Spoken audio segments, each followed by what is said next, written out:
September 1992. Ford Motor Company announces the introduction of the 1993 Ranger. October 1992. The Chevrolet team conducts extensive research and evaluation of the new Ford entry and issues this rather dramatic response.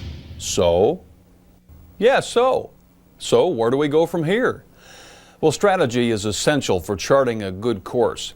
But developing sound strategy means involving key people, marketing, merchandising, and retail sales. So the next step was to invite key salespeople to come and take a look, to ride and drive and crawl all over two 1993 Rangers, a two-wheel drive XLT and a four-wheel drive STX. Then they gathered in a focus group discussion to air their findings and agree on a strategy for selling against the Ranger reskin. As part of all this, we interviewed Doug Lease, a driving force behind S10 merchandising. I think one of the things that we need to keep in mind is that the immediate reaction in the marketplace of a reskin vehicle most of the time is not dramatic, and that's one of the things that we can really hold on to. And also keep in mind that the 93 S10 pickup is not an old truck. We've made major enhancements to the 93 pickup that, yeah, the sheet metal looks the same, but boy, there's a lot of things that we've done to it. Keep in mind that a new truck really takes a while to take on the market. Our own example is the CK. We came out with a new CK back in '88, and it took about 3 years until we got in a leadership position against the Ford with a whole new truck that was highly acclaimed. If you look at the new Ford Ranger and the way they're going to bring that truck to market, about the only thing that they've got to jump up and down about and be able to really promote on that truck is styling. It's sheet metal. That's all there is. There's no significant innovative changes to the vehicle. First of all, and mostly the probably most important part, is what you call efficiency of design. And that is, what is it you really get out of the design change? And with the Ranger, what do you get? You get a 3-inch wider vehicle. Gee, if you do that, you probably get a bigger bed, right? You can carry more in it? Well, no, you can't. Oh, well, then if you don't get that, you should at least get more interior room, right? Well, no, you don't get that either. Well, why'd you make it bigger? Well, the only reason you made it bigger, so it would look different. Well, in addition to that, well, you know, once you put the load back in there, how are you going to carry it? Well, in standard engine, the 4-cylinder engine, we have a bigger engine and greater horsepower in the 4-cylinder. Then when you get up into the optional engine, for example, the 4.3, the 4.3 is the biggest V6 that you can get in the compact truck market. Well, really, when you look at it, the Tahoe trim is where a lot of the changes that we made for 93 are in there. And there's quite a few new features there, a lot of them that Ford doesn't match. First of all, we have the new dual sunshades. Dual sunshades with extenders and visor vanity mirrors. Ford doesn't have that.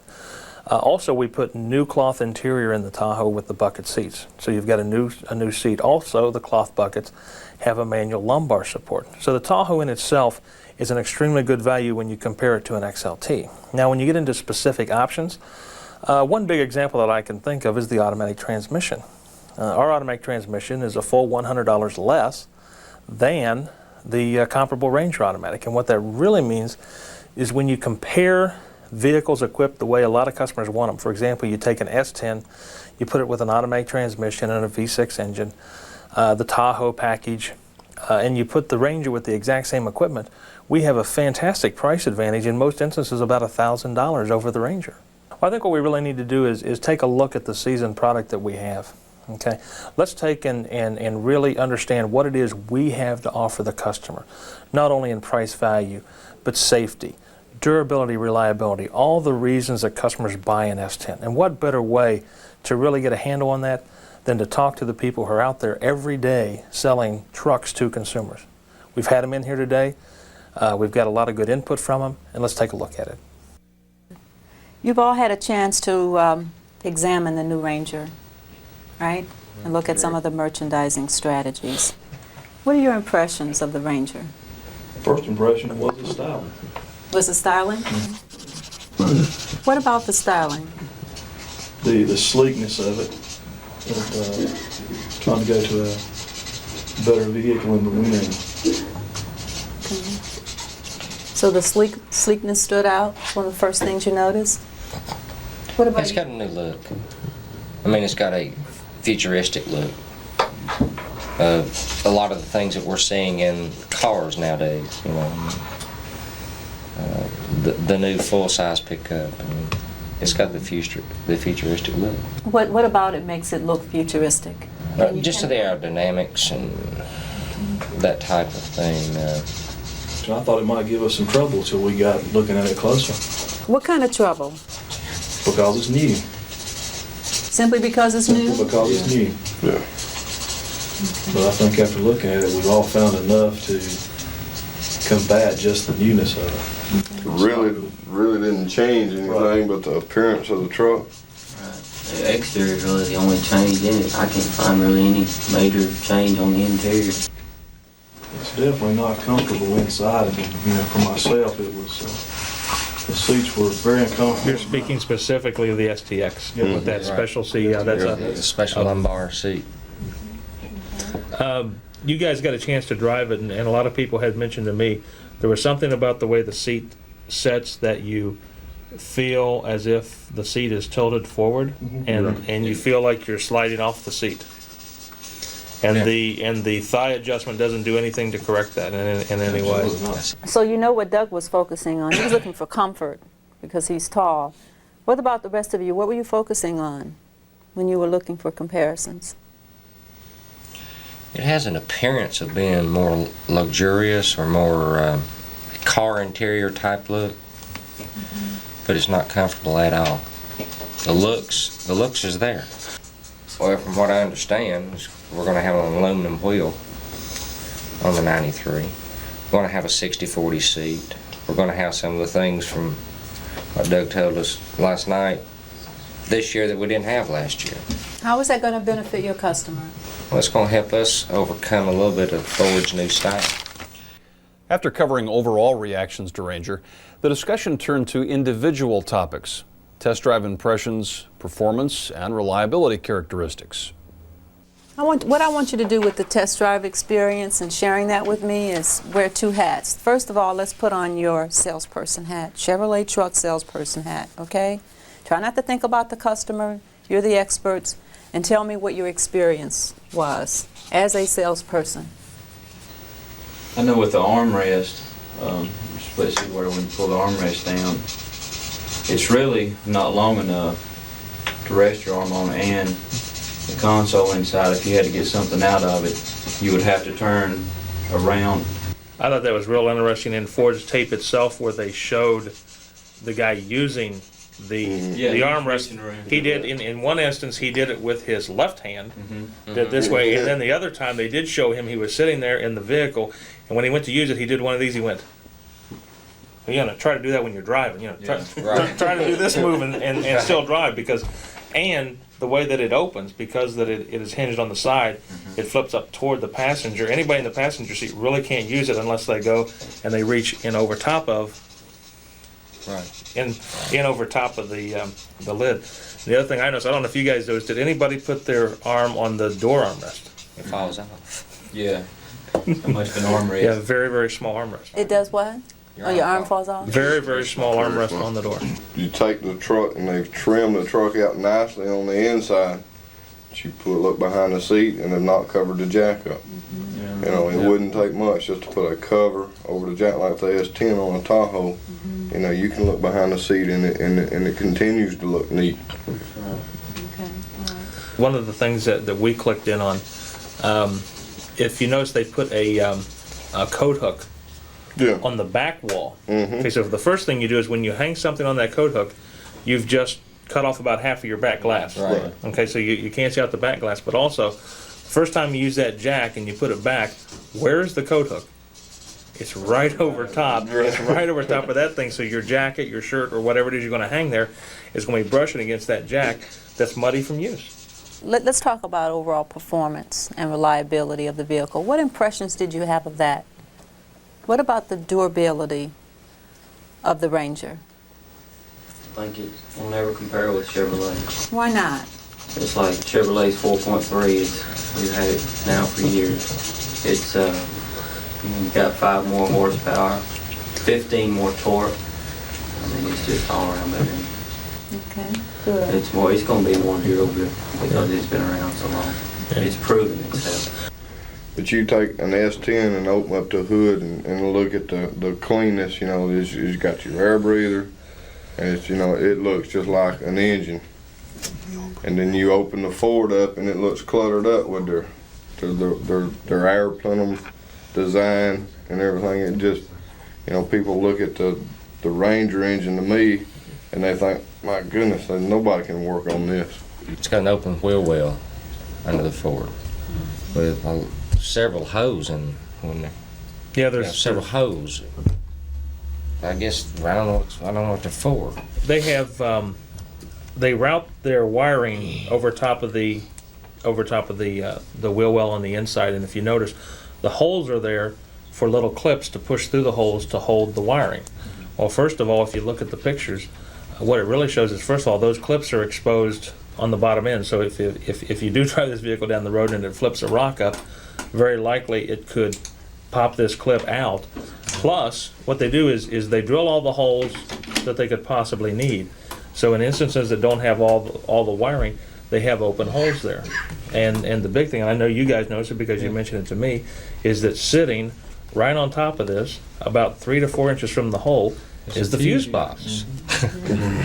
The group continued to focus on S10 value, agreeing on overall categories like safety, durability, quality, capacity, and payload.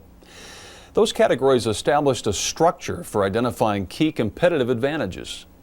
What we're going to do now is, what I'd like to do is list maybe the 2 most important things that you cover under each of these.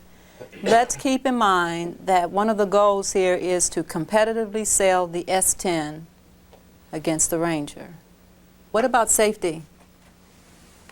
Safety is one of the big areas you talk about. What 2 major points do you want to tell the customer about the S10 versus Ranger? ABS, analog brakes. I think we are the only one with a self-aligning steering wheel. I think nobody. I don't think anybody else has that. I think that's a patented GM feature. And also not only the self-aligning steering wheel, but also it's a telescoping steering wheel that also absorbs. Energy absorbing. So the third one then is durability. We know that's a big one. Durability, quality, overall construction. With its spot welding, you don't have our drainage holes are very easy to access, to unstop. The bed doesn't round on the corners, on the sides of the bed. That takes away from cargo hauling capacity. Okay. Also, with the way the Ranger is, you're going to have more of a likeliness to have it rust or it's bolted down. Where the S10 is not going to be as likely. S10 is a lot easier to load too without those boats if you're hauling something heavy. Yeah. It doesn't get hung up on the boats. Okay. It's easier to haul, you said? It's easier loading, yeah. Okay. And another thing that you brought up earlier, this is really style, but it kind of falls into this area, and that was the overall, it looks wider. Remember you said the Ranger looks wider, but Doug pointed out it really isn't. The payload capacity has not increased at all. I think the easiest way that I can really pinpoint what it is I'm thinking is what you're buying when you go with this Ranger, what you're buying for the extra width is you're buying air. Okay, now, in reality, if you get a wider truck and you want to buy air, really what you ought to buy air is between the sidewalls and actual use. You're buying walls between the inner wall and the outer wall is the air that you're buying as opposed to the air in the bed. Mm-hmm. They made that area thicker or something? What have they done? How did they do? Does that What they did is the interior wall, the construction of the wall is exactly where it was. So that interior wall still they sits went there. out that way. Yeah, and now the outer wall used to sit here. Okay, now the outer wall sits out here. So what you've got is you've got an airspace in between these walls, and the one great advantage they could say is, gee, if you have a 2-ton bowling ball hit the side of it, that maybe it's not going to go all the way through the wall. I mean, that's the one advantage that you get to putting that width in there. But other than that, all you've done is made it wider. And that's one of these things that these guys talk about every day is it's not features that they sell. They sell the benefit of those features. Mm-hmm. And you can say, the Ranger's a wider truck. That's the feature. What's the benefit? Yeah. Is there anything else under durability and quality? Between Ford and Chevrolet, we can have a Ford Ranger sitting on our used car lot, and a Chevrolet S10 sitting there. And the S10 will bring $500 to $1,000 more retail than the Ford will. Okay. So you're saying So resale the value? trade-in or So resale? the customer, therefore, when the customer trades in, he gets more for his It's vehicle more than. for his money. The fifth category we're going to look at is performance and handling. And what 2 or 3 things you think are most important to bring out to tell customers? Well, you know, performance-wise, you know, you just talk about the 4.3, the horsepower, the torque, you know, what you can pull with it. Don't forget about our own 4-cylinder. Yeah, Our own Yeah. 4-cylinder is a much better Yeah. 4-cylinder You know, than we a got Ford a lot is. more standard horsepower than Ford we does. got nearly 10 more horsepower in our 4-cylinder than we do in our. If you look at our EPA ratings, you match us up engine for engine, transmission for transmission, and I think in every instance we are either equal to or better than Ford. I don't think there's any configuration that they beat us in EPA mileage in any of the small pickups anywhere. With the new counterbalance shaft in the 4.3 and the 4L60E, the transmission, automatic transmission gives you a smoother shift. I really think we've got the edge on them in the larger engine also, because it gets the vibration out of it, and then the smooth shifting transmission. It's a good package.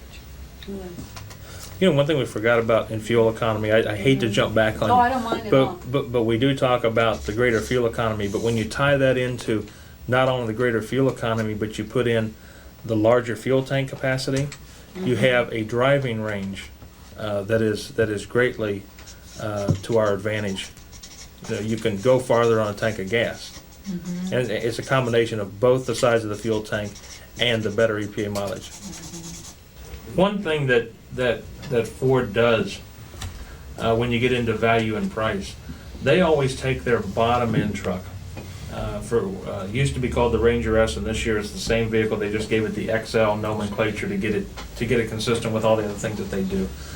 But for example, in 1993, they've taken the XL and they priced it right on top of the EL, and I can guarantee you that throughout history that's the way it'll be.